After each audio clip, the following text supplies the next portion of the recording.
Alright, super fun one today. We've spent a lot of time looking at these Marines, right?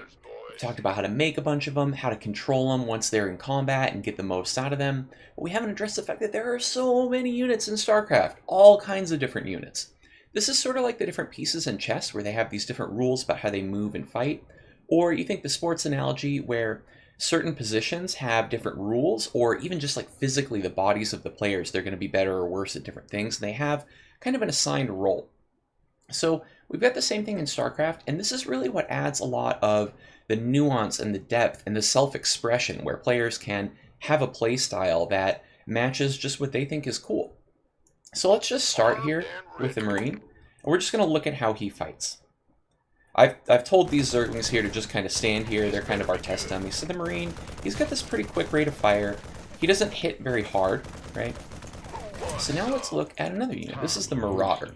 This is sort of like a Marine, but really heavily armored, and with a big beefy attack. You see each of his attacks are taking a bigger chunk out of these life bars of the Zerglings, but he fires very slowly. In addition, he's a lot sturdier than one. He will stand up to attacks a lot better. We also have the Hellion, just this sort of car with like a flamethrower on the back of it, and it attacks in a big straight line. And it moves really, really quickly compared to, say, the Marauder, for example. We've also got things like the Hell Bat. It moves pretty slowly, and it attacks in this kind of cone pattern. Next we have the Siege Tank.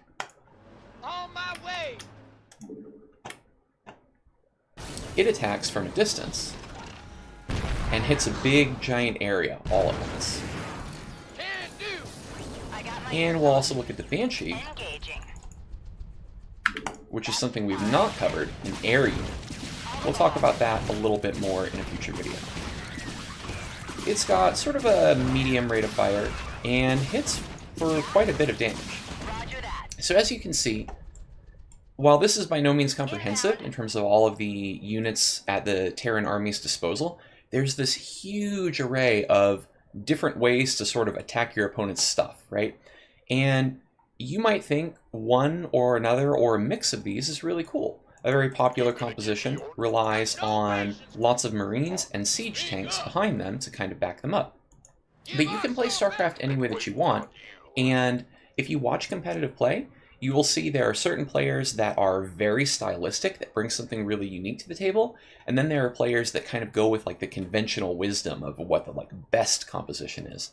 And this is just something that really adds a lot of depth and nuance to the game because, as we'll see in a future video, in addition to making lots of these things, in addition to controlling them when they're in the battlefield, players are having to make compositional choices about what units they need to be making and looking at what units their opponents are making and kind of playing this weird rock, paper, scissors game.